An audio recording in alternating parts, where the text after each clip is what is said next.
There is a dangerous kind of arrogance that comes with a badge and a gun. The delusional belief that state-sanctioned power makes you untouchable. When two small-town police officers decided to brutally humiliate a homeless black man seeking shelter in a local diner, they thought they had found a completely helpless target. They saw a worn-out field jacket, dirt-smudged boots, and a man society had supposedly forgotten.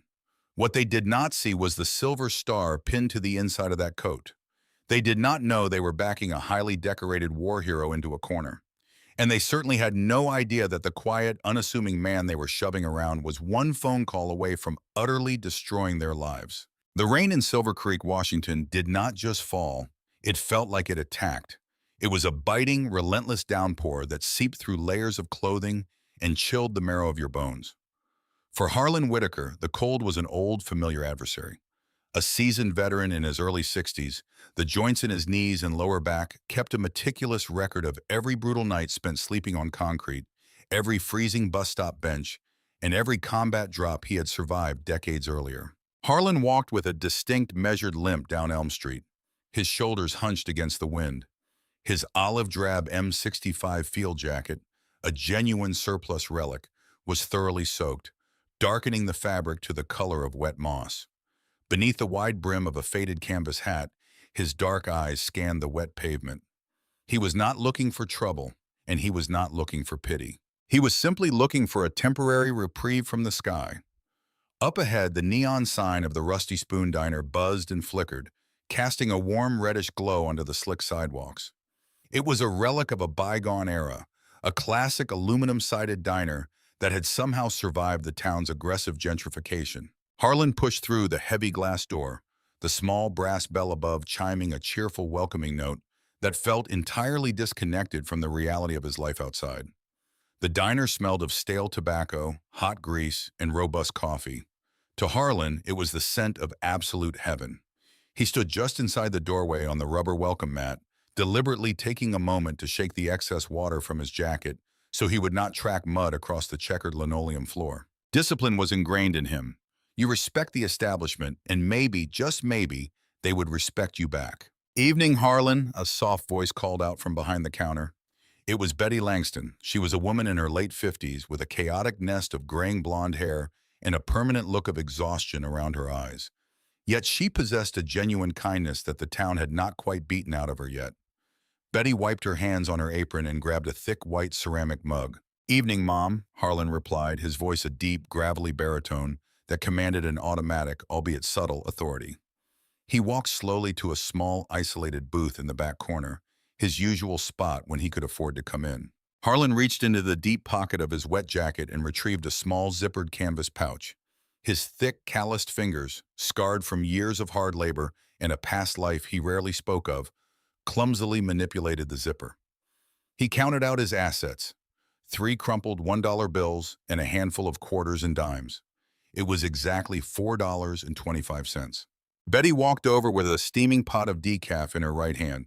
She did not wait for his order. She simply flipped the mug over and filled it to the brim. The steam curled into the air, warming Harlan's face before he even took a sip. "Cold one out there tonight, huh?" Betty asked sympathetically, sliding a few extra creamers across the Formica tabletop. "Yes, ma'am. Slices right through you," Harlan said, meticulously flattening the wet dollar bills on the table to dry. "Just the coffee tonight, Betty. Here's for the cup and a little extra for your trouble." He slid $2.25 toward her. "Keep your money, Harlan," Betty said, frowning slightly. "The boss isn't here tonight. It's on the house." Harlan gently pushed the coins back toward her. "I pay my way, Betty. Always have. Take it, please." Betty sighed, knowing better than to argue with his pride. She scooped up the exact cost of the coffee, leaving the tip on the table. "You holler if you need a refill." She smiled, walking back to the counter to wipe it down. For a while, Harlan was at peace. He cradled the hot ceramic mug in both hands, letting the heat slowly bleed back into his freezing fingers. He watched the rain lash against the large diner windows, his mind drifting back, as it often did when it rained, to the humid jungles of Central America and the dusty streets of Mogadishu. He remembered the weight of his rifle, the brotherhood of his unit, and the day his life changed forever. He had given his youth, his blood, and a significant portion of his sanity to his country. Now his country had politely asked him to sleep under its bridges. The quiet sanctuary of the diner was violently shattered by the harsh, strobing glare of blue and red lights flashing through the rain-streaked windows. A Silver Creek Police Department cruiser had pulled up parallel to the curb, its tires squealing slightly on the wet asphalt. Harlan's posture changed instantly. The relaxed slump of a tired old man vanished, replaced by the rigid, hyper-aware stillness of a seasoned combat veteran. He did not turn his head to look, but his eyes tracked the reflection in the window. Two doors slammed shut. Heavy boots hit the pavement. The diner bell did not just chime. It seemed to scream as the door was shoved violently open. A gust of freezing wind rushed in, carrying with it officers Vance Harlan and Trent Caldwell. Vance was young, built like a linebacker, with a tight buzz cut and an aura of aggressive entitlement that practically radiated from his pores. He had been on the force for only a couple of years and spent most of his time trying to prove he was the hardest man in the county. His partner, Trent, was older, heavier, and deeply cynical. Trent was the kind of cop who had stopped caring about the community years ago and now merely saw the public as an ongoing annoyance. The two officers stomped their boots on the mat, their eyes immediately scanning the nearly empty diner. Betty stiffened behind the counter. She knew exactly why they were here. The city council had recently passed a strict, albeit legally dubious, anti-vagrancy ordinance, and Vance had taken it upon himself to become the town's personal pest control officer. Vance's eyes locked onto the back booth. A cruel, predatory smirk curled the corner of his mouth. He unhooked his heavy Maglite flashlight from his belt, slapping it rhythmically against his palm as he walked down the aisle. "Well, well, well," Vance announced loudly, his voice booming through the quiet diner. "Look what the rain washed in. Smells like a wet dog in here, doesn't it, Trent?" Trent chuckled, a wet, phlegmy sound, lingering a few paces behind with his thumbs hooked into his duty belt. "Sure does, Vance. Good thing we stopped in. Could be a health hazard." Harlan did not look up. He kept his eyes fixed on his coffee mug, taking a slow, deliberate sip. He had dealt with men like Vance before, bullies who hid their cowardice behind uniforms and regulations. Vance stopped right at the edge of Harlan's booth, leaning his imposing frame over the table and deliberately invading Harlan's personal space. The smell of cheap cologne and damp wool filled the air. "Hey, Pops, you deaf?" Vance snapped. "I'm talking to you." Harlan slowly lowered his mug. He looked up, his expression completely blank, betraying zero emotion. "I hear you, officer. Is there a problem?" "Yeah, there's a problem," Vance sneered, tapping the heavy flashlight on the edge of the table. "This establishment is for paying customers, not a homeless shelter. We got a new ordinance in town in case your fried brain missed it. No loitering." "I am a paying customer," Harlan stated calmly. He pointed a steady finger at the small paper receipt Betty had left next to his change. Vance snatched the receipt up, looking at it with exaggerated disgust. $1.50. You think buying a cup of dirty water buys you a hotel room for the night? Drink up and get out. You're trespassing." Betty could not take it anymore. She stepped out from behind the counter, her face flushed with anger. "He is not trespassing, Vance. He paid for his coffee and he's bothering no one. Leave him alone." Vance whipped around, pointing his flashlight directly at Betty's face. "Back off, Betty. Unless you want me to call the health inspector tomorrow and tell him about the rat problem you've got in the back booth. Or maybe I arrest you for interfering with an official police investigation." Betty froze, intimidated. She needed this job desperately. Harlan saw the fear in her eyes and intervened. "Leave the lady out of this," Harlan said, his voice dropping an octave, the gravelly tone sharpening into a razor's edge. "She has nothing to do with your power trip." Vance turned back, his face turning an angry shade of crimson. No one talked to him like that, especially not a street rat. "Stand up," Vance barked. "Right now, let's see some ID." Harlan did not move.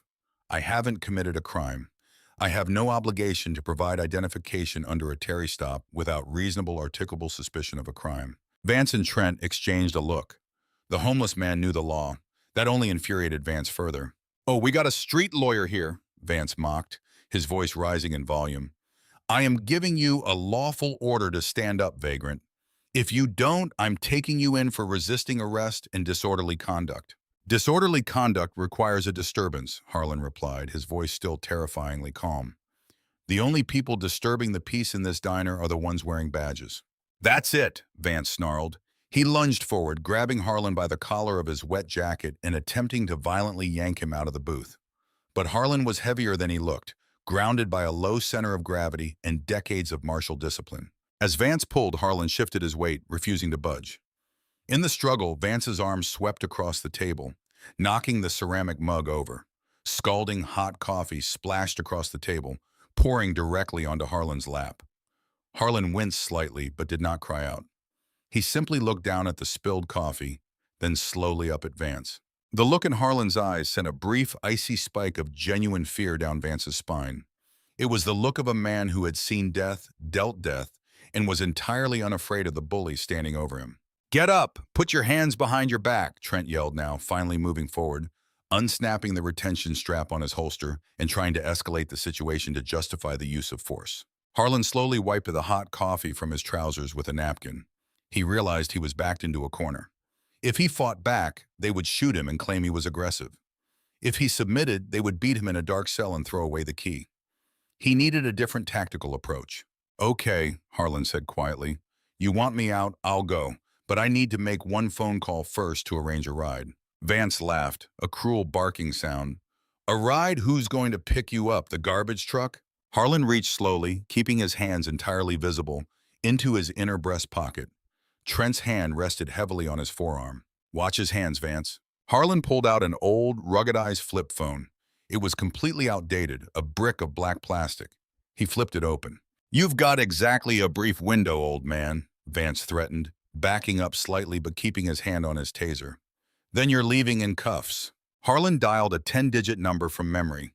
He did not dial a local shelter, and he did not dial the public defender's office. He dialed a private, unlisted Washington, D.C. mobile number belonging to a man who owed Harlan his life, a man who currently sat as a heavily feared and highly respected federal judge on the United States Court of Appeals for the Ninth Circuit, Judge Isaiah Washington. The phone rang twice. Harlan brought the phone to his ear.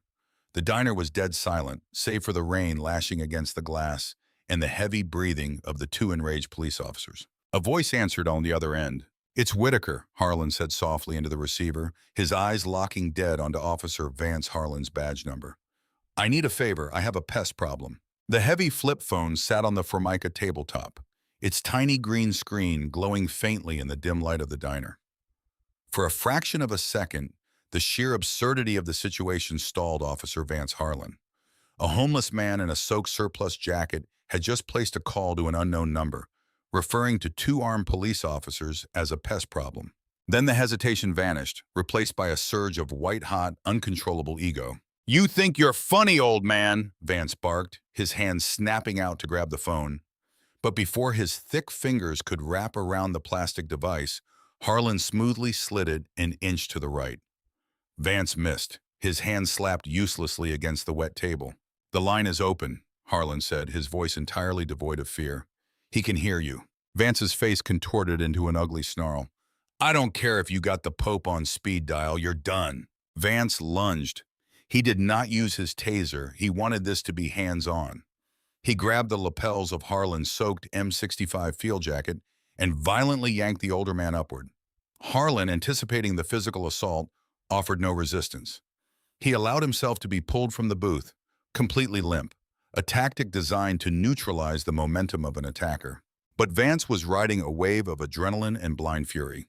He drove his forearm into Harlan's chest, slamming the veteran hard against the edge of the adjacent booth. Betty screamed from behind the counter. "Vance, stop it, you're hurting him." "Shut your mouth, Betty, or you're next," Officer Trent Caldwell shouted, finally stepping fully into the fray. He unclipped his handcuffs, the metallic jingle slicing through the tension. Vance spun Harlan around, shoving him face first against the reinforced glass of the diner window. The impact rattled the pane. "Stop resisting! Stop resisting!" Vance yelled. The standard rehearsed mantra of a corrupt cop ensuring his body camera audio recorded a justification for his brutality, regardless of the suspect's actual behavior. Harlan was not resisting. His hands were flat against the cold glass, his feet spread shoulder-width apart. He knew the drill. Any twitch, any attempt to protect his face from the glass would be classified as assault on a police officer. He took a slow, steadying breath through his nose, compartmentalizing the sharp pain radiating from his bruised ribs. "Hands behind your back," Trent commanded, grabbing Harlan's left wrist and wrenching it upward at a painful angle. The steel cuffs ratcheted tightly around Harlan's skin, biting into the bone. Vance grabbed the right arm, hauling it back with unnecessary force to complete the binding. Back on the table, the old flip phone remained undisturbed, its speaker silently broadcasting the entire violent symphony. Thousands of miles away, in the hushed mahogany-paneled study of a Georgetown townhouse, the Honorable Isaiah Washington sat frozen in his leather armchair. The federal judge for the Ninth Circuit Court of Appeals had been awake late at night, meticulously reviewing appellate briefs, when his private unlisted cell phone rang. Only 3 people in the world had that number: his wife, his daughter, and Staff Sergeant Harlan Whitaker. Decades earlier, at the sweltering, bullet-riddled streets of Panama City during Operation Just Cause, a young Lieutenant Washington had been pinned down behind a burning Humvee, his radio destroyed, and a piece of shrapnel embedded in his thigh. It was Harlan Whitaker who had laid down suppressing fire, sprinted across an open intersection, thrown the bleeding lieutenant over his shoulder, and carried him 3 blocks to an evacuation zone while taking a graze to his own shoulder. Washington owed his life, his career, and his family to the quiet, stoic man on the other end of the line. Through the earpiece, Judge Washington did not just hear noise. He heard the distinct, undeniable acoustics of an unlawful assault. He heard the crash of the body against the table. He heard the waitress cry out, "Vance, stop it!" He heard the sickening thud of Whitaker being shoved against the glass and the cowardly, performative shouts of "Stop resisting!" Washington's jaw tightened until his teeth ached. He did not yell. He did not panic. Men with true power rarely do. Instead, a cold, terrifying calm settled over him. He lowered the cell phone to his desk, leaving the line open, and picked up his encrypted landline. "They're taking him out," Vance Washington heard the second officer say through the cell phone speaker. "Grab his garbage." Washington dialed a number he had not used in years. "Director's office, night watch," a crisp voice answered. "This is Judge Isaiah Washington, Ninth Circuit," he said, his voice a low, commanding rumble. "Connect me to Special Agent in Charge Everett Langston at the Seattle field office. I don't care what time it is there. Wake him up. I have an active deprivation of civil rights occurring under color of law in Silver Creek, Washington, and I want federal boots on the ground before sunrise." Back in the Rusty Spoon diner, Vance snatched Harlan's flip phone off the table. He looked at the screen, saw the call timer still ticking, and let out a derisive snort. He pressed the end call button, severing the connection, and shoved the phone into his own pocket as evidence.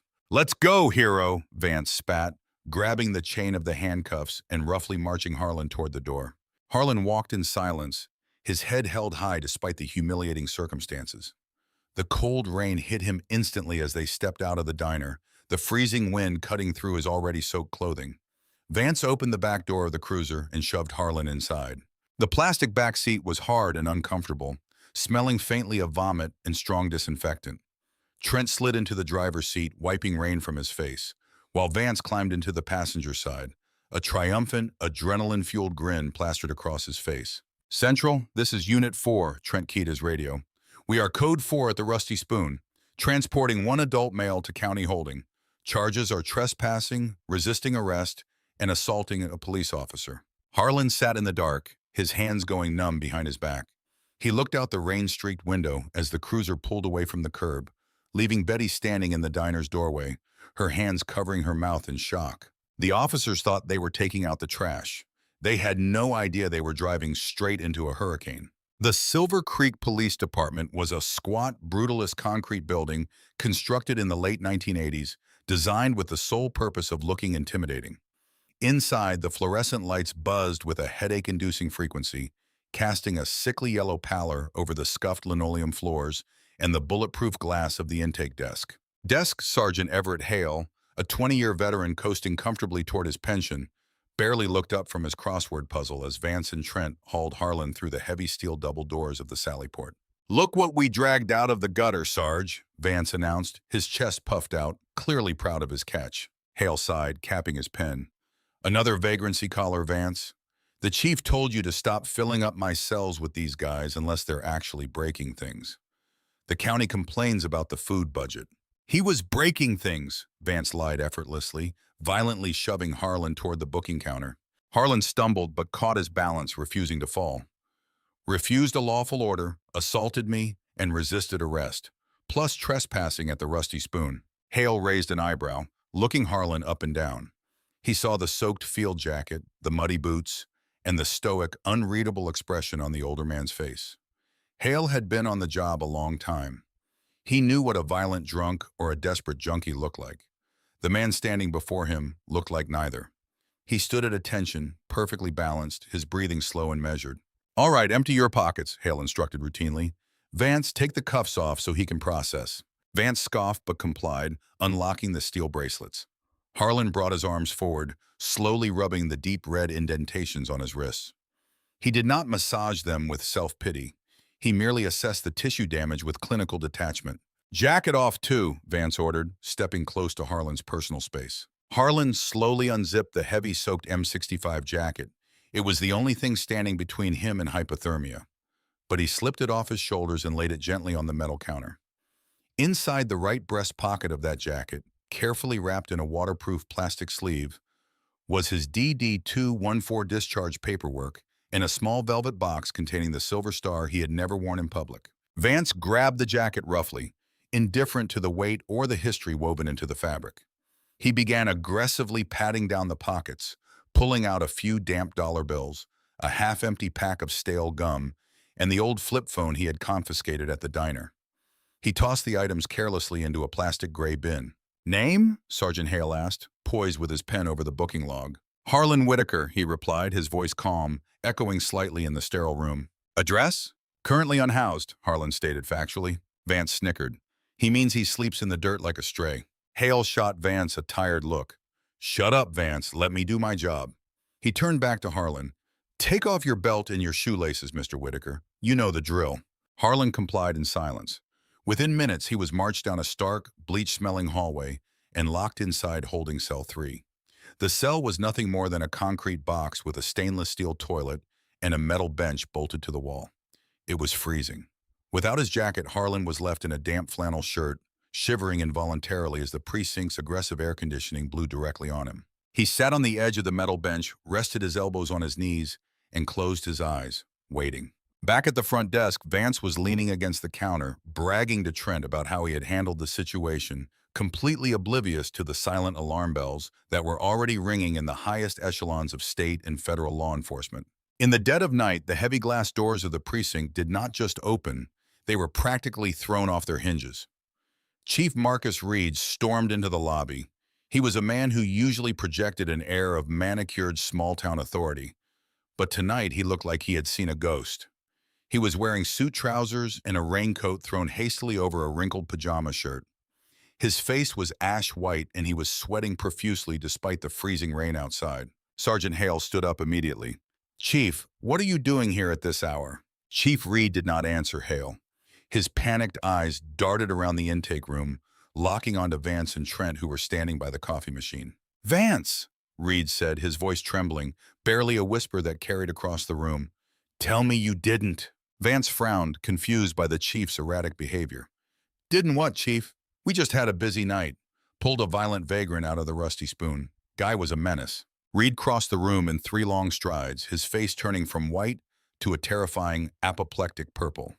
He grabbed Vance by the collar of his uniform shirt, slamming the younger officer backward into the metal filing cabinets with a deafening crash. "A vagrant!" Reed screamed, spittle flying from his lips. "A vagrant! Do you have any idea who just called my private home phone, Vance?" Vance stammered, his bravado instantly evaporating. Chief, I don't—" "The special agent in charge of the Seattle FBI field office," Reed roared, his voice cracking with absolute panic. Followed 30 seconds later by the state attorney general. "They just woke me up to tell me that a federal judge on the Ninth Circuit Court of Appeals is personally filing a Title 18, Section 242 deprivation of rights complaint against my department." Trent dropped his coffee cup. It shattered on the linoleum, the brown liquid pooling around his boots. The entire precinct fell into a dead, horrifying silence.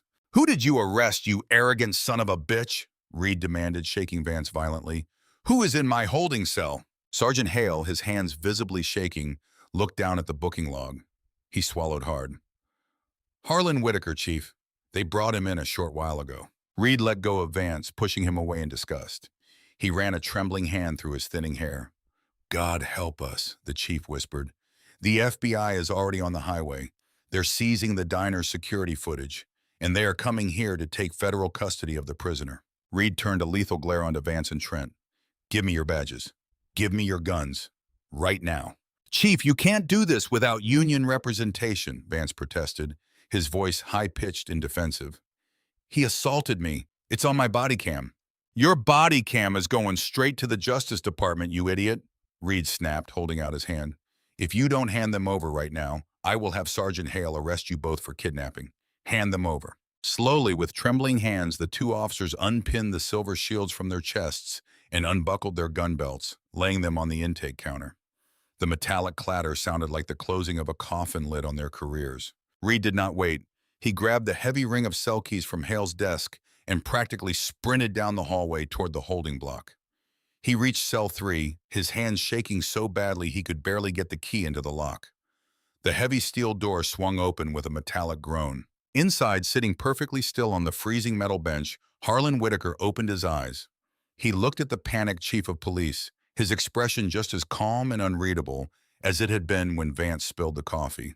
"Mr. Whitaker," Chief Reed breathed, his voice dripping with desperate, terrified respect. "Sir, please, let's get you out of here.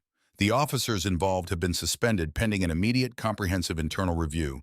The charges against you are completely dropped. You are entirely free to go. Please let me personally drive you anywhere you need to be." Harlan did not move a muscle. He remained seated, his breathing slow and rhythmic, entirely unaffected by the freezing air blowing from the overhead vent. "I am not going anywhere, Chief Reed," Harlan said, his voice a deep, resonant rumble that echoed off the concrete walls. "I was brought into this facility under color of law, charged with resisting arrest and assaulting a police officer. Those are serious felonies. Standard operating procedure dictates a mandatory holding period until arraignment or the posting of bail. I wouldn't want to break protocol." Reed's face contorted into an expression of sheer agony.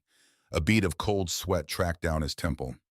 "Mr. Whitaker, please, I am officially voiding the arrest. The paperwork hasn't even been submitted to the county prosecutor yet. You are legally a free man. If you stay in this cell, it looks like false imprisonment." "It doesn't look like a false imprisonment, Chief," Harlan corrected quietly. "It is false imprisonment, an assault and battery, and a clear violation of Title 18 U.S. Code Section 242. Deprivation of rights under color of law. I am staying exactly where I am until the chain of custody is officially broken by a federal authority." Reed swallowed hard, realizing the profound depth of the disaster his men had dragged him into. This man was not just a tough old street survivor. He understood the law with terrifying precision. Before Reed could formulate another desperate plea, the heavy reinforced steel doors of the precinct's sally port were violently thrust open. The sound of heavy, synchronized footsteps flooded the intake room. It was not the slow, lazy shuffle of night shift local cops. It was the sharp, aggressive cadence of a highly trained tactical unit moving with absolute, undeniable purpose. Reed spun around, leaving the cell door open, and practically sprinted back down the hallway toward the front desk. The lobby of the Silver Creek Police Department had been entirely taken over. 6 men and 2 women, all wearing dark windbreakers with the bright, unmistakable gold lettering of the FBI across their backs, were already securing the premises. Uniformed Washington state troopers stood by the exterior doors, effectively locking down the entire building. No one was getting in, and more importantly, no one was getting out. Standing at the center of the intake room was Special Agent in Charge Everett Langston. Langston was a towering figure in his late 50s, possessing a sharp, hawk-like profile and an aura of uncompromising authority. He did not look angry. He looked entirely clinical, which was infinitely more terrifying. "Chief Reed, I presume?" Langston asked, his voice cutting through the silent room like a scalpel. He did not wait for an answer. He flashed his golden shield, though it was entirely unnecessary. "Everett Langston, FBI Seattle Field Office. We are executing a federal warrant for the immediate seizure of all digital and physical evidence related to the arrest of Harlan Whitaker, including but not limited to body-worn camera footage, dispatch audio, holding cell video, and arresting officer reports. We are also taking immediate custody of the prisoner." Reed nodded frantically, his hands waving in submission. Yes, of course, Agent Langston. Full cooperation. The prisoner is in cell 3. The officers involved have already been stripped of their badges and weapons." Langston's eyes shifted to the corner of the room where Vance Harlan and Trent Caldwell were sitting on a wooden bench, their faces pale, their previous arrogance entirely replaced by an abject, suffocating terror. They looked like two deflated balloons. Good, Langston said sharply. Keep them exactly where they are. Do not let them speak to each other. Do not let them touch their personal cell phones. Agents Miller and Hayes, secure the server room. I want full mirror drives of the entire precinct's digital footprint for the last 48 hours. Agent Vance, bag the officers' duty belts and uniforms. We need them for potential forensic analysis. Langston turned back to Reed. Take me to him. Reed led Langston down the stark hallway. When they reached cell 3, Langston stepped inside, instantly feeling the biting cold of the air conditioning. He looked down at Harlan, his expression softening just a fraction. He had read the preliminary file faxed over from Washington, D.C. He knew exactly who was sitting on that metal bench. Staff Sergeant Whitaker, Langston asked respectfully. Just Harlan now, Agent Langston, Harlan replied, finally standing up. His joints popped audibly in the cold, but his posture was flawless. Judge Washington sends his deepest regards, sir, Langston said, offering his hand. And his apologies that it took us a while to get here. The roads are a mess. We have an EMT unit waiting outside in a tactical transport to look at those ribs and wrists, and a federal transport ready to take you wherever you wish to go. Harlan looked at the offered hand, then firmly shook it. Thank you, Agent. But before I leave, I want my personal effects documented and returned to me. By you, not by them. Understood, Langston nodded. He turned to Reed. Bring me his property bin, now. The intake room was as quiet as a tomb. Federal agents moved with practiced, silent efficiency, pulling hard drives, bagging evidence, and interviewing the terrified desk sergeant, Everett Hale. Vance and Trent remained sequestered in the corner, watched over by a stone-faced state trooper who clearly had zero sympathy for their predicament. Chief Reed hurried behind the booking counter, his hands shaking as he rummaged through the gray plastic property bins. He finally located the one labeled Whitaker H and carried it over to the front desk, placing it gently in front of Agent Langston. Harlan walked slowly out of the holding corridor, flanked by two armed FBI agents. He stepped into the warm intake room, his eyes immediately locking onto Vance. Vance flinched physically, shrinking back against the wall, unable to meet the veteran's gaze. The bully had finally met someone he could not intimidate, and the realization was crushing him. Langston began to inventory the plastic bin. 1M65 field jacket, olive drab, heavily soiled and soaked, Langston dictated to an agent taking notes. He lifted the heavy coat, feeling the damp chill radiating from it.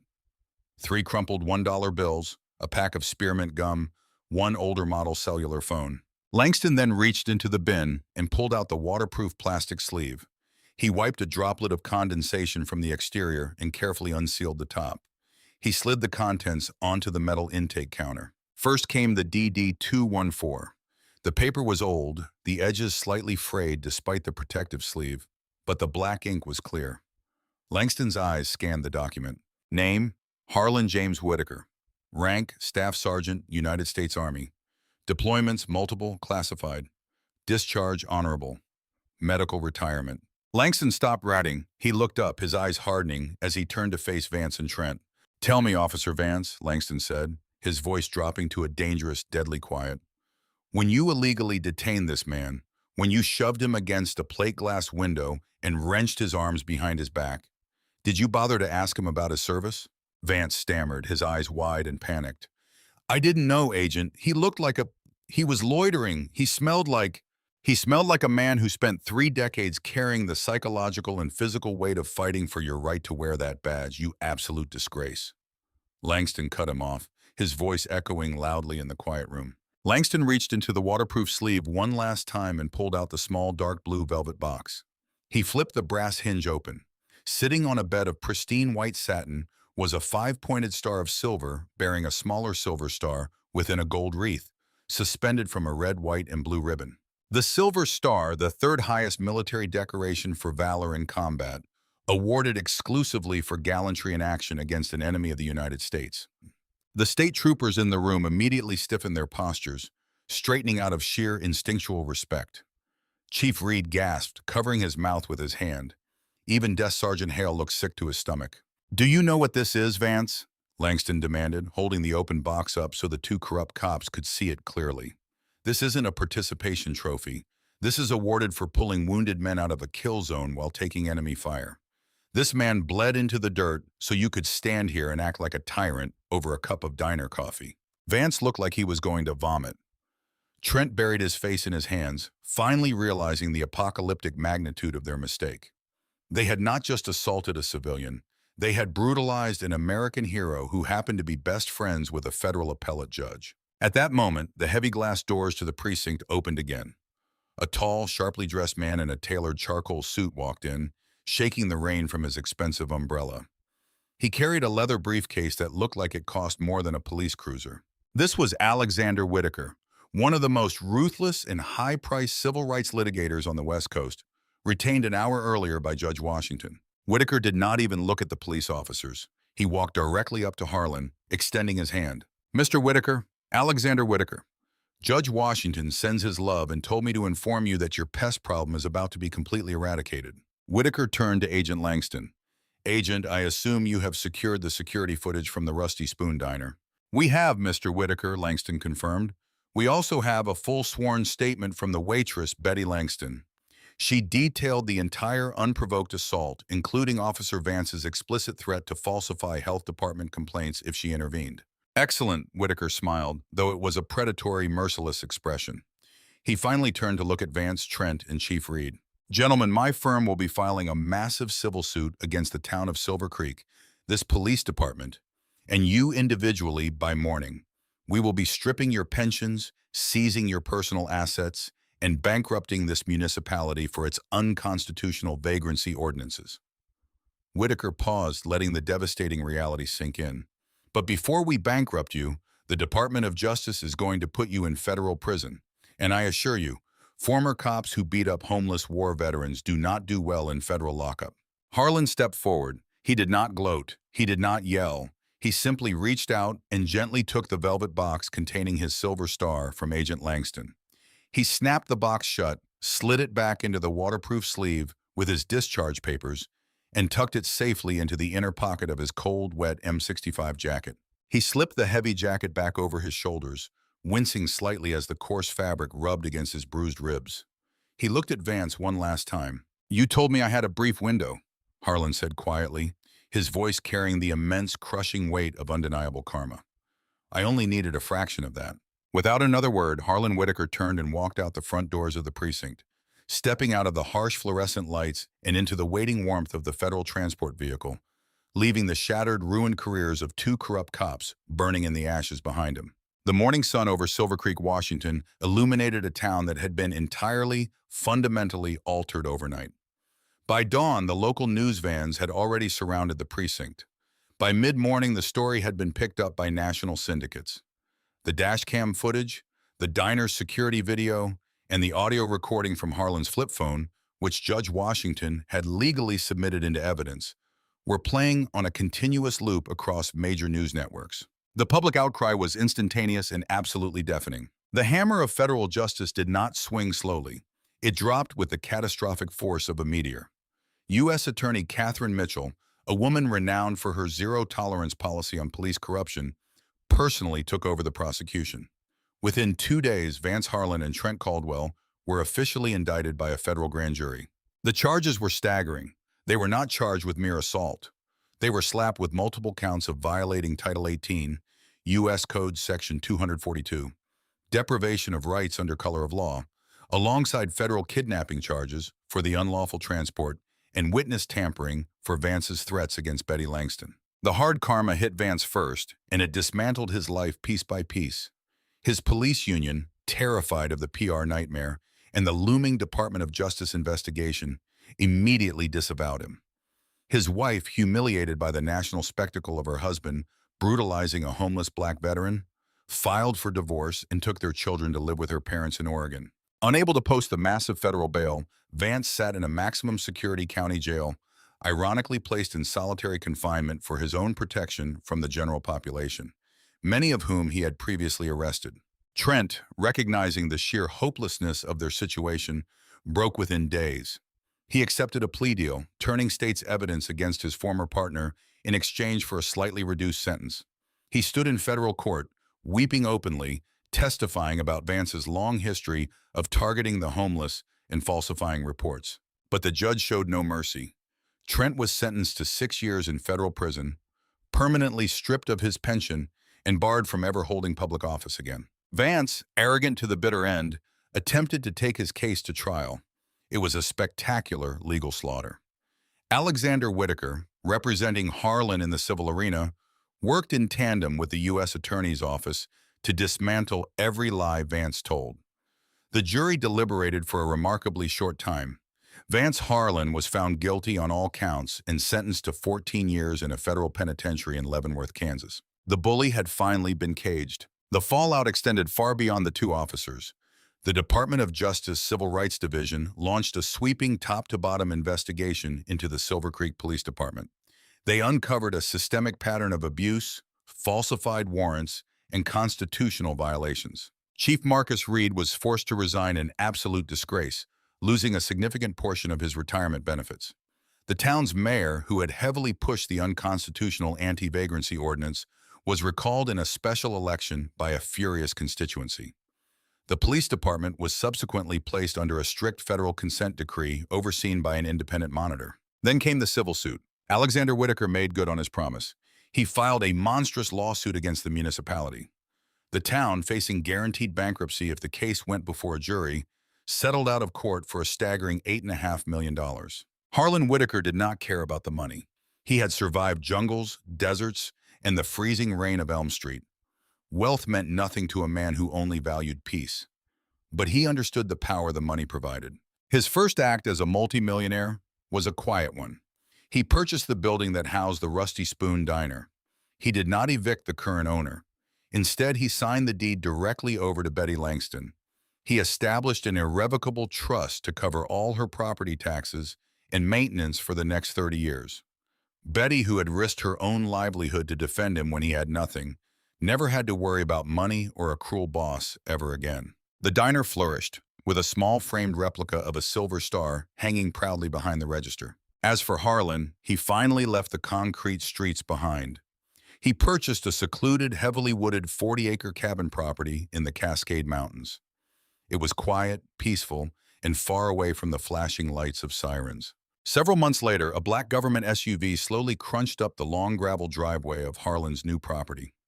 Judge Isaiah Washington stepped out, dressed in casual weekend clothes rather than his judicial robes.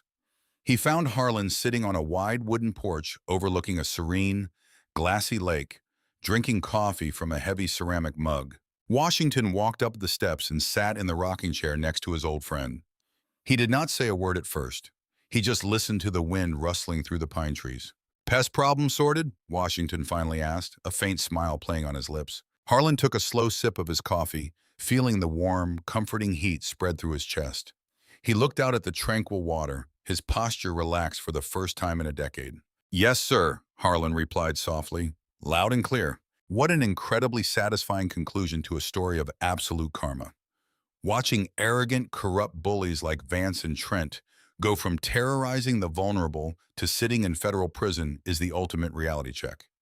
They thought they held all the power, but they completely underestimated the unbreakable bond of brotherhood between a decorated war hero and the powerful men whose lives he saved. It just goes to show that you never truly know who you are dealing with. And the universe has a very strict way of balancing the scales. If you love seeing these corrupt cops face the crushing weight of federal justice, and you want more gripping, real-life drama stories where the bad guys get exactly what they deserve, please hit that like button.